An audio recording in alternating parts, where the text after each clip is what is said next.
Brett McKay here, and welcome to another edition of the Art of Manliness podcast. Pizza. It's ubiquitous. It's a fixture at parties and office break rooms, and there's a good chance you order it from your favorite place for dinner every single week. But there's one setting where pizza doesn't show up very often, and that's in your own oven, having been made in your own kitchen. Well, my guest today, who spent decades pursuing the perfect pizza, says you ought to be making your own pies more often, and will teach you the secrets of getting restaurant-quality pizza at home. His name is Dan Richer, and he's the owner and chef of Raza in New Jersey, as well as the author of The Joy of Pizza, Everything You Need to Know. We begin our conversation with what makes pizza such an awesome, go-to, inexhaustibly delicious dish, and how to overcome the obstacles that typically prevent people from creating pizzeria-level pizza at home. Dan then gives us his recommendations on sauce, cheese, and toppings in order to create the perfect pizza pie, including his take on that most burning of questions: does pineapple belong on a pizza? After the show's over, check out our show notes at aom.is/pizza.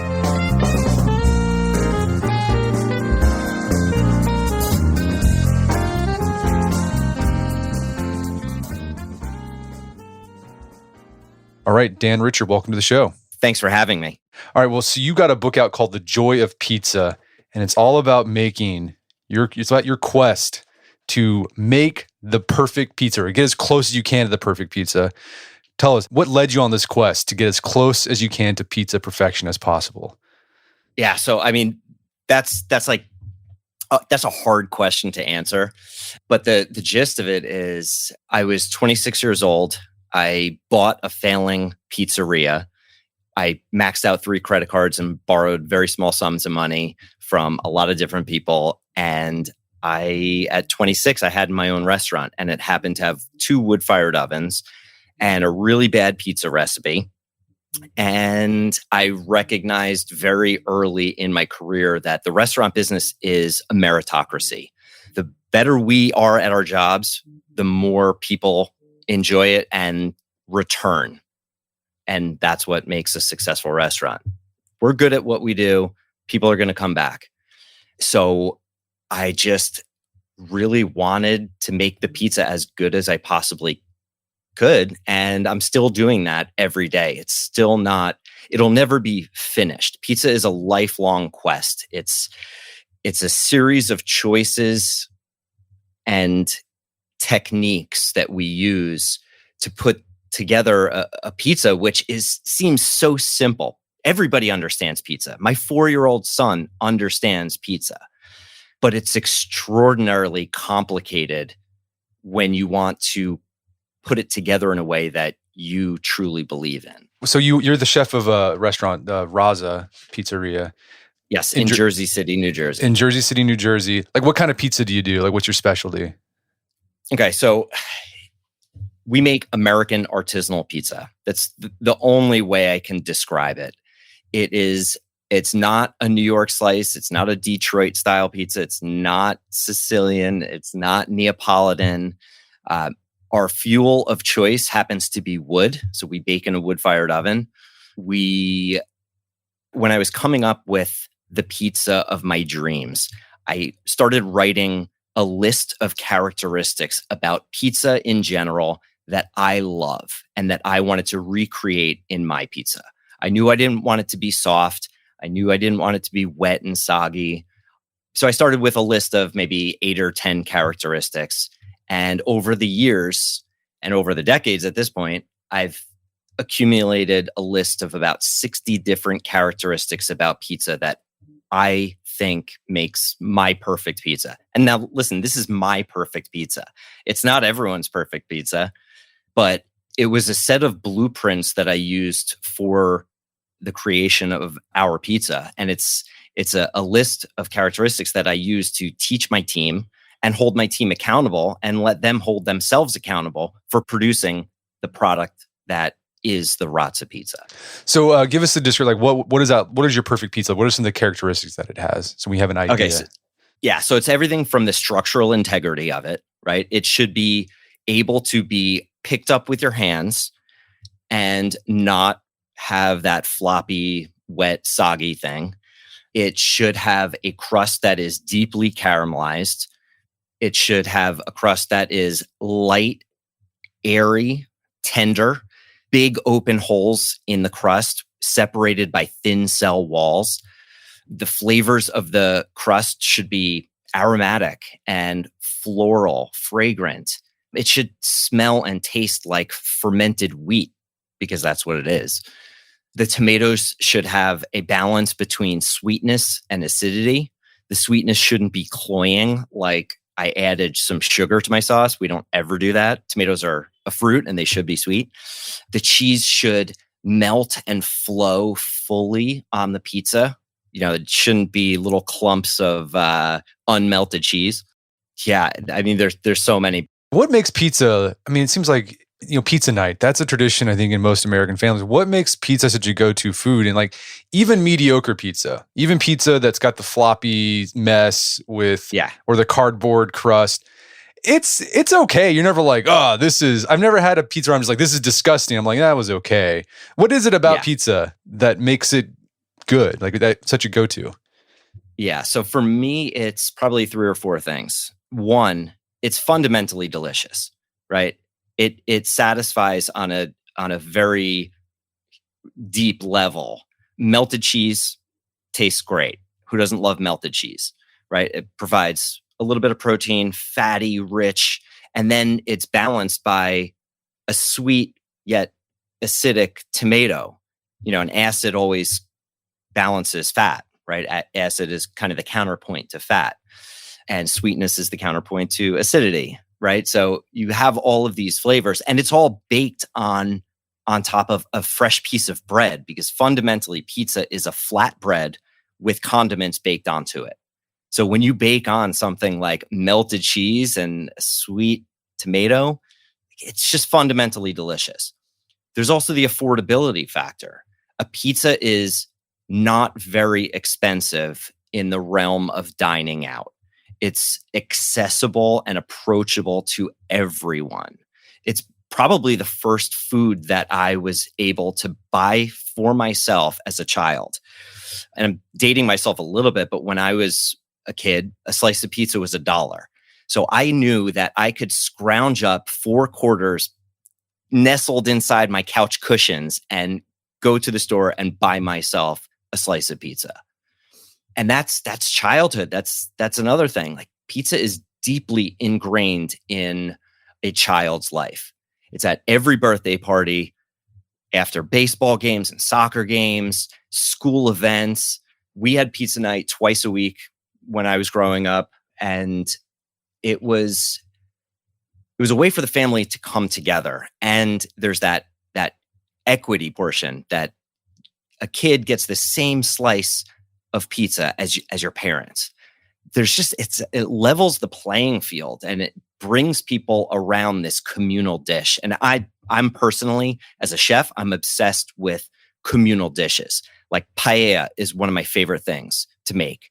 So we'll make a big batch of paella, and I'll take the paella off the grill after it's done, and I put it in the center of the table, and we all share from one communal dish.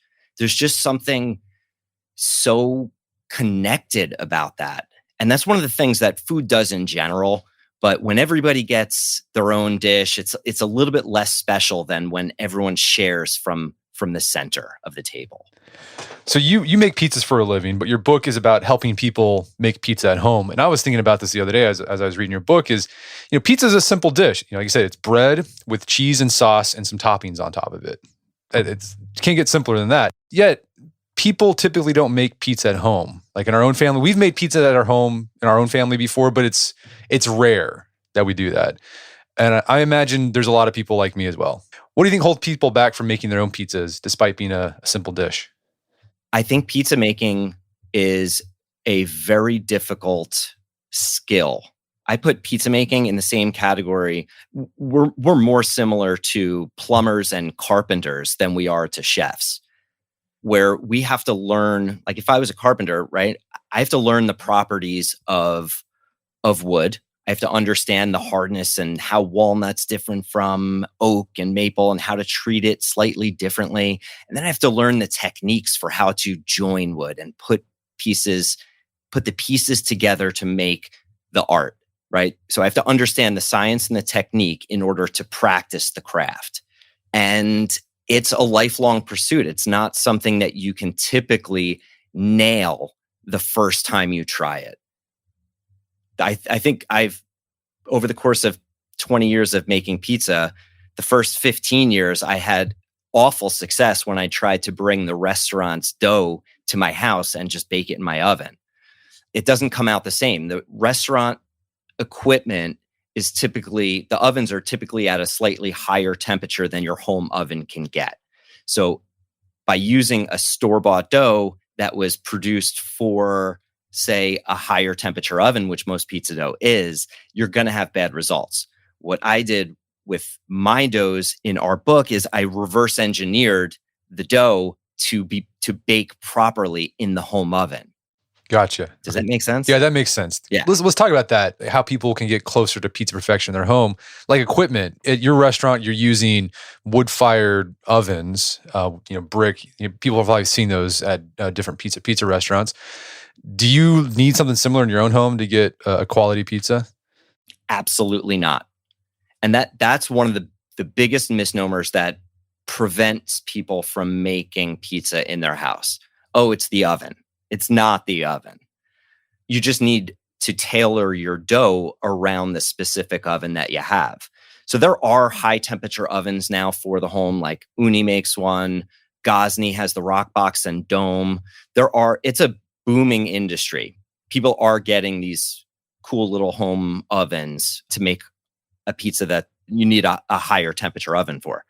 But your home oven can make equally as good, if not better, pizza than any of those high temperature ovens, but you need the right formula. And that's one of the things that we go in depth in our book is specifically tailoring the dough recipe around the home oven. Because I'm not going to use the same dough. Like, let's say I make one batch of dough. I can't bake one pizza in the home oven and one pizza in my wood-fired oven. It doesn't work like that. What is it about the dough? I mean, maybe we can get into this, but like kind of briefly. It's really just the water content of the dough is different because Gotcha. water is a very good conductor of heat. So because the heat is so low in a home oven, you actually need additional water in the dough so that the heat transfers to the dough more efficiently.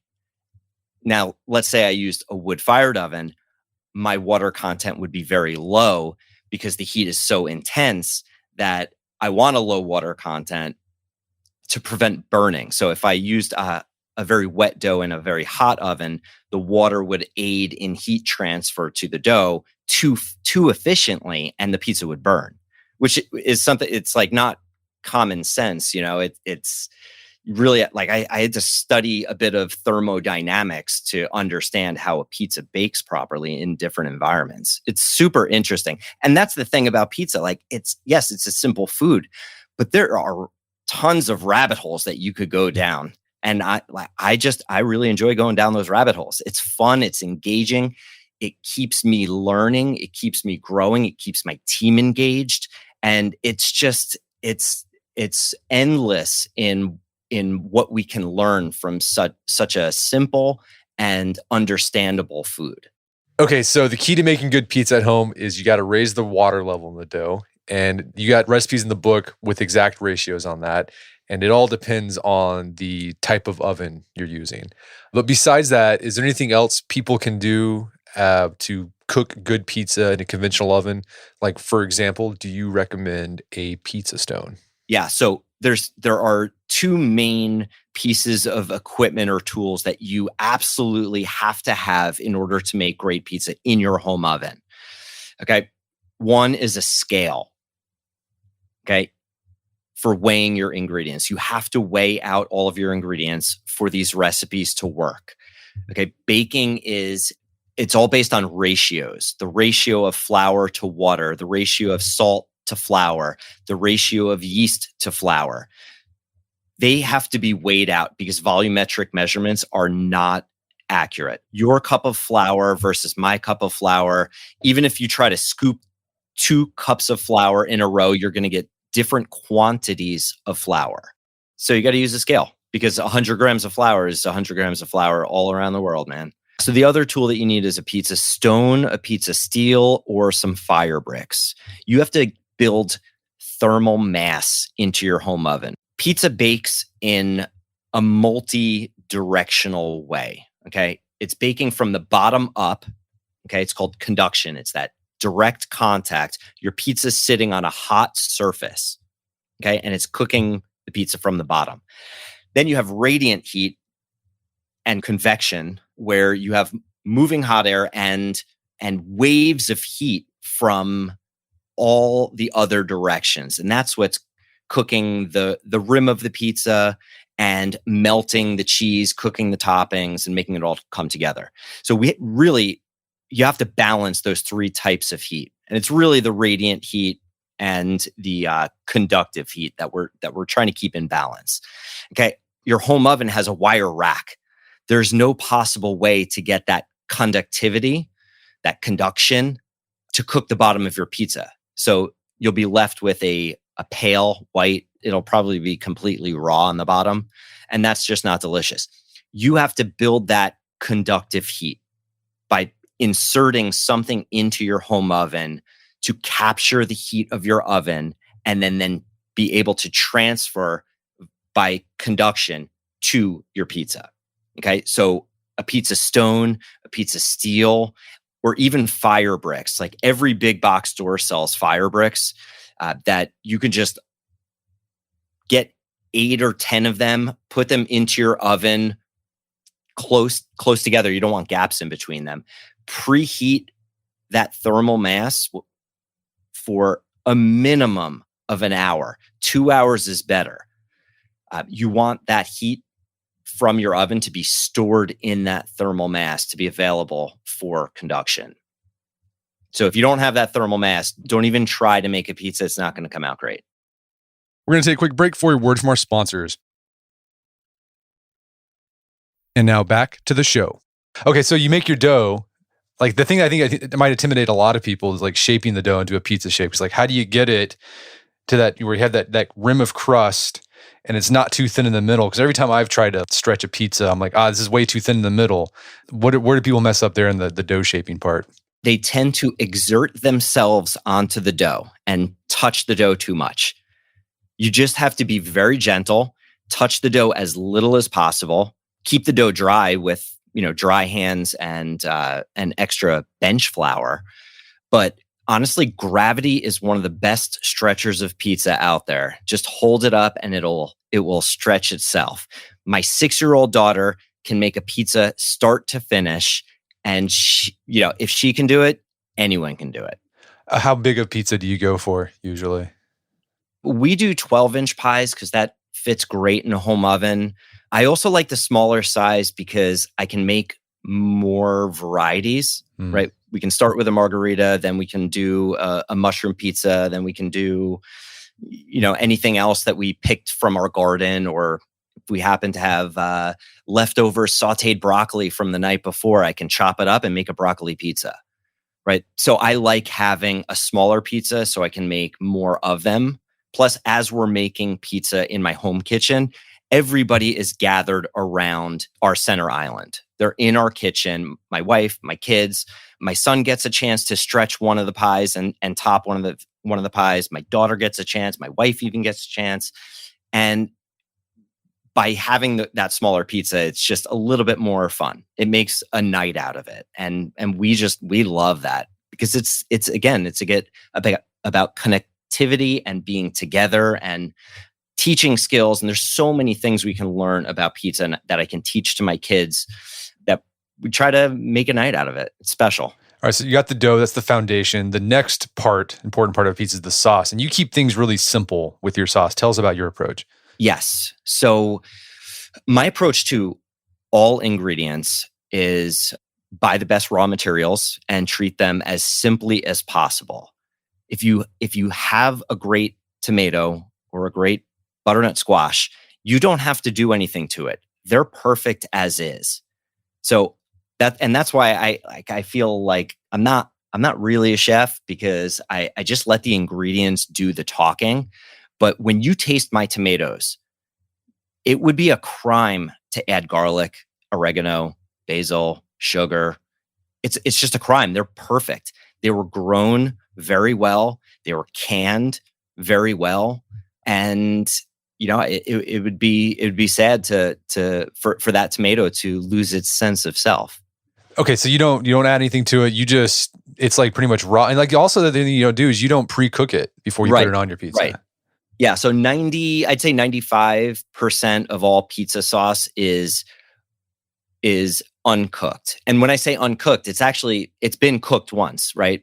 When fresh tomatoes are put into a can and sealed, they have to be pasteurized. So they take the can, they cook it. So when you open a can, that tomato's actually been cooked one time already, right? Right. That's why a canned tomato doesn't look the same or taste the same as a fresh tomato. We are spreading such a thin layer of tomato sauce. We're talking 2 to 3 ounces of tomatoes for a 12-inch round pie. The sauce is such a thin layer, and it's going to be in your oven anywhere between 2 minutes and 6 minutes, depending on your oven of choice. In that time, that sauce is going to cook. If I cooked it and made a pasta sauce out of it first, it would get overly reduced and thick, acidic, pasty. It's just not very delicious. The only time we do use a cooked tomato sauce is if we're going to put it on after, or if I'm making a square pie or like a grandma slice, if you're familiar, that I would use a cooked sauce, but it's really just a small fraction of the time. The gist of the tomato situation is buy the absolute best quality tomato that you can find. And unfortunately, the only way to know that is to buy about 8 to 10 of them, open them all, take the labels off, but mark the bottom of the can and do a double-blind taste test. And in our book, we have an instruction sheet for how to taste these tomatoes. And we're tasting them based on their actual merits. And their actual merits are positive flavor attributes, negative flavor attributes, whether there's an abundance of seeds and skins, the texture of them, the color of them, the sweetness, and the acidity. That's what makes up a great tomato. So these are canned tomatoes. Exactly. Yeah. Because I would never use a fresh tomato unless it's in the peak of tomato season, wherever you're located. And for us in New Jersey, that is July through the first week of October. And during that time of year, we're using fresh tomatoes, and it's a completely different experience. It's phenomenal. It's so delicious. But the rest of the year, it's always canned tomatoes because they're grown in their peak of season. They're packed when they're super ripe, and then they're good all year long. Are there brands you found that are pretty consistently good? There are. Yeah. The one we use at the restaurant is not available retail. It's a wholesale only. But at the restaurant, we always have about 4 or 5 different tomatoes in the restaurant at all times, and we use them in different methods. We have a yellow tomato from southern Italy that is just mind-blowing, and we make a yellow margarita out of it. And when you see this pizza, it looks like a pizza. It doesn't look like a margarita, but if you close your eyes, it tastes like a margarita. And these tomatoes are just glorious. We also have a tomato from the southern part of New Jersey, which is where I live. So that kind of tells a story of time and place. And we use it on a pizza that we call the Jersey margarita because we're located in New Jersey. And we want a pizza that kind of tells a story of time and place, right? Okay, so sauce, keep it simple. Canned tomatoes, you don't have to cook it again. Don't add oregano. But taste the those tomatoes before, and use the best one that use the winner of your tomato tasting, and use that all year. And for me, when I go to the supermarket, I'm walking up and down the tomato aisle looking for a new brand that I've never tasted before. And if I ever do see a new one, I'm buying it, tasting it up against what I currently use. And if it's better, I'll switch to that better tomato. But tomatoes are a product of agriculture, and every year they might be subtly different. So just because you bought this tomato from Puglia last year and it was phenomenal, maybe you should taste it next winter and see if that next vintage, the next season of it is the same, because it very well might not be, especially if it's an Italian tomato, because their canning technology is not nearly as advanced as our canning technology here in the United States. And also the sauce, like less is more. I think a lot of people would be tempted just to slather Yeah. the thing. You don't want to do that.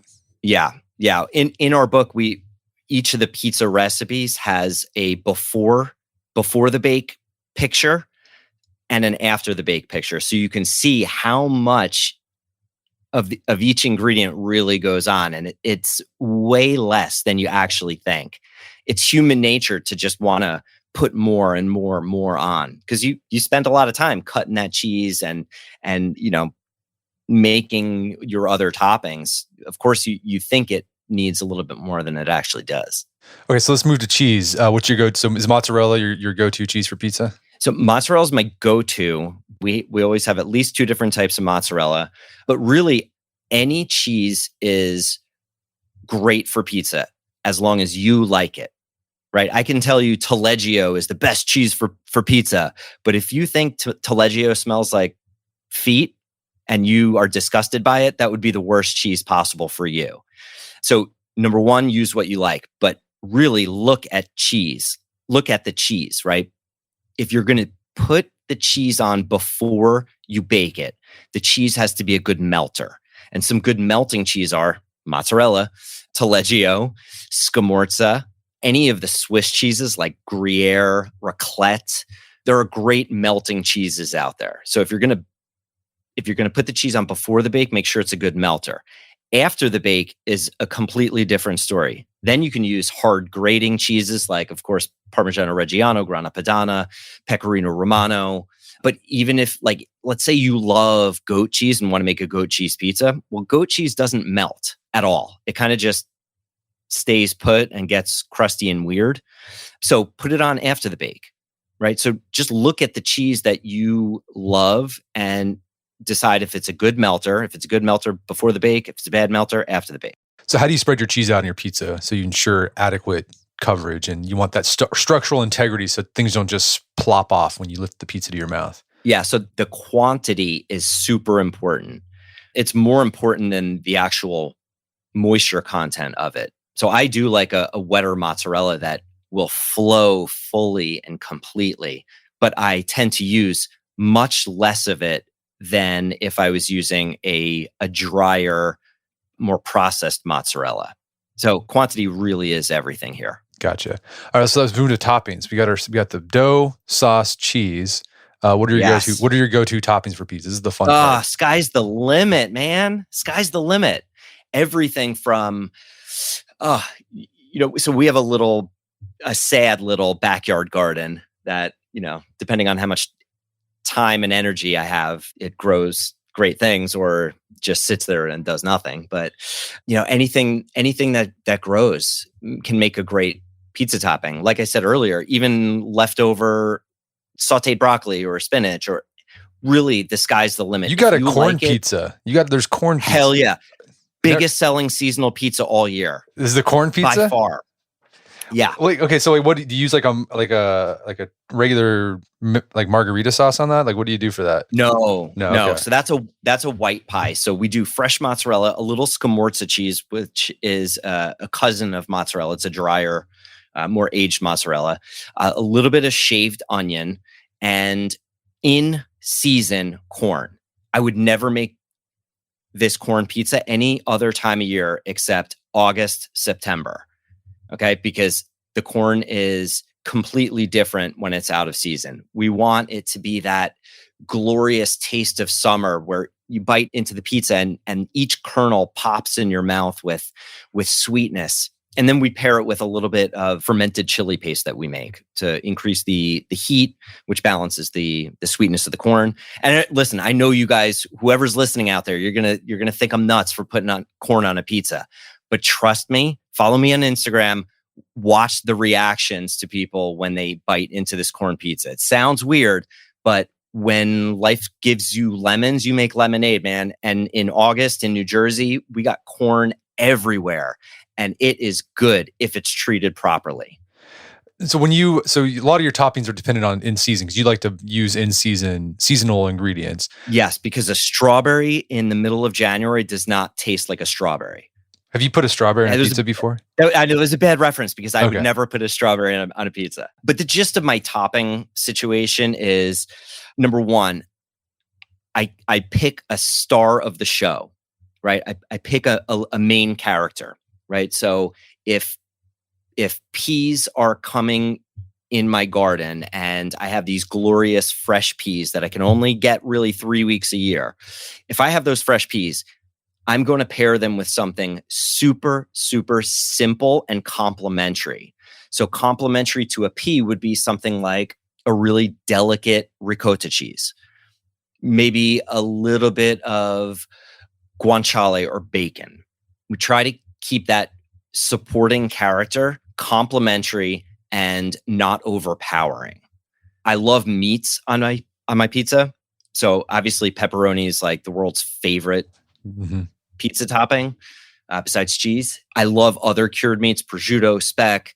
I try to keep it really, really simple. When I choose my toppings, it's kind of like being the conductor of a symphony. You're not really playing a role here. You're just putting the pieces together and making sure that they're all in harmony, right? And we try to keep them in balance with each other.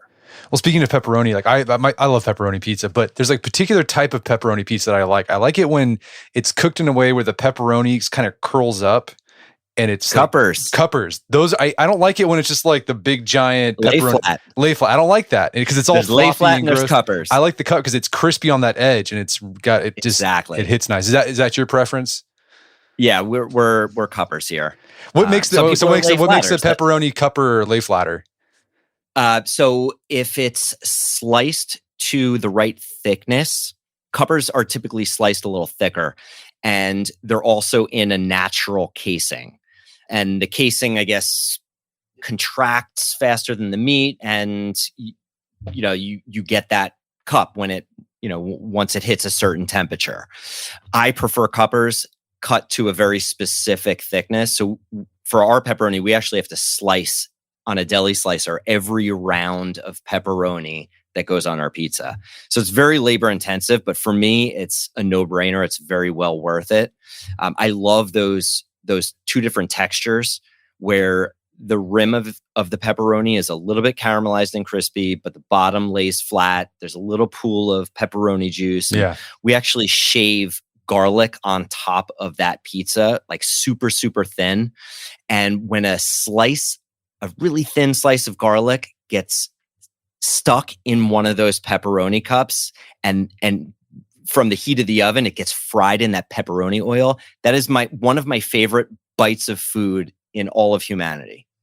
That sounds, my mouth's watering right now just thinking about that. So it sounds like you're taking away with toppings. You're asking or suggesting to people to open up their horizons when it comes to toppings. Don't just think sausage, pepperoni, bell peppers, mushrooms. Like there's other stuff you could try as well.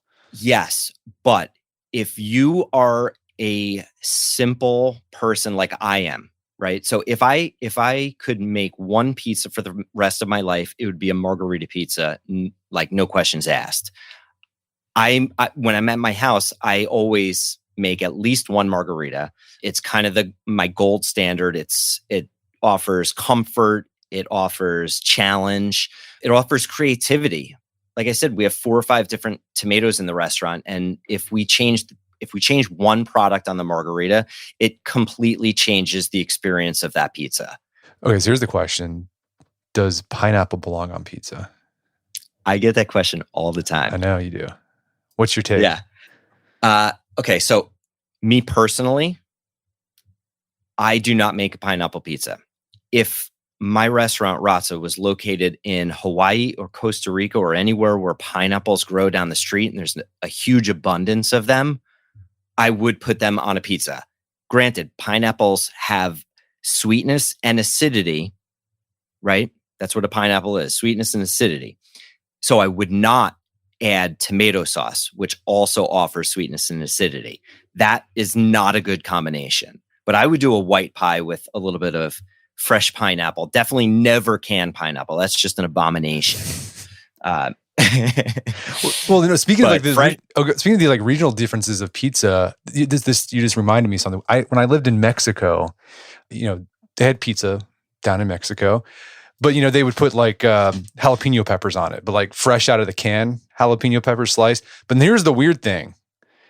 A lot of people down in Mexico, at least in Tijuana, they get a piece of pizza and they would pour ketchup on top of the pizza. Yeah. Abomination. I've never, I tried it because, when you're in Mexico, you got to do what the Mexicans do. It was okay. But I just thought it was kind of a weird thing that they decided, okay, you have this tomato-based food, you're going to put more tomato on top of it. Yeah. Yeah, you're not speaking my language here because I can't stand ketchup. I think it's the worst condiment out there. There's so many better condiments in the world than ketchup. Yeah, I've noticed I've stopped using ketchup even when we have a burger and fries. Dude, I don't dip. Give me mayo all day long. Mayo, and I like mustard. I like the punch of it, and that's pretty much it. Love mustard. Yeah.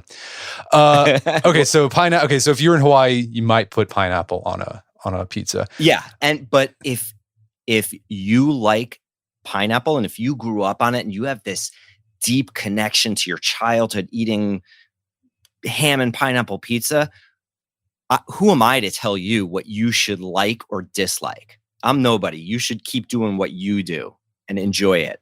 Okay, so how long do you cook these pizzas for? You said like 6 to 8, or was it 4 to 6 minutes, depending on the oven? Well, so it depends on the oven. In a wood-fired oven, you're looking at, for my bake time and temperature, we're looking at 2 to 3 minutes in a high-temperature oven. In a home oven, we're looking at 6 to 8 minutes for a round pie, about 20 minutes for a square pie. Gotcha. Okay. So, it's not that long. That's another nice thing about pizza is it's fast. Exactly. You can get it fast. When you take it out, do you like to let the pizza rest? Is there anything you like to add to the pizza after it's done? Yeah. So I always land my pizza out of the oven on a wire cooling rack to let the steam kind of escape. Because if I put it onto a flat surface, like a plate, all the steam would get trapped between the plate and the pizza and your crust would get a little soggy. So I like to land on a wire cooling rack for at least 10, 15 seconds. I'll add any other finishing toppings like arugula or Parmigiano Reggiano cheese. I'll grate that on while it's cooling. And then I move it off the cooling rack and slice, and it's go time. Well, Dan, I'm feeling really, really hungry right now. This has been a great conversation. Where can people go to learn more about the book and your work? Yeah. So you can go to thejoyofpizzabook.com. There's also links on my Instagram. My personal Instagram is @DanRicher. The restaurant's Instagram, Twitter, and Facebook is @RazzaNJ. So that's RAZZANJ, like New Jersey.com, or not .com, but that's our website too. Awesome. Well, Dan Richer, thanks for your time. It's been a pleasure. Dude, thank you. And thank you for all of the information you've given me through this podcast. It's what you're doing is so special, and how you're doing it is just really fantastic. Well, thank you so much. That means a lot. My guest today is Dan Richer. He's the author of the book, The Joy of Pizza. It's available on Amazon.com and bookstores everywhere. You can find more information about the book at his website, thejoyofpizzabook.com. Also, check out our show notes at aom.is/pizza, where you can find links to resources and we delve deeper into this topic.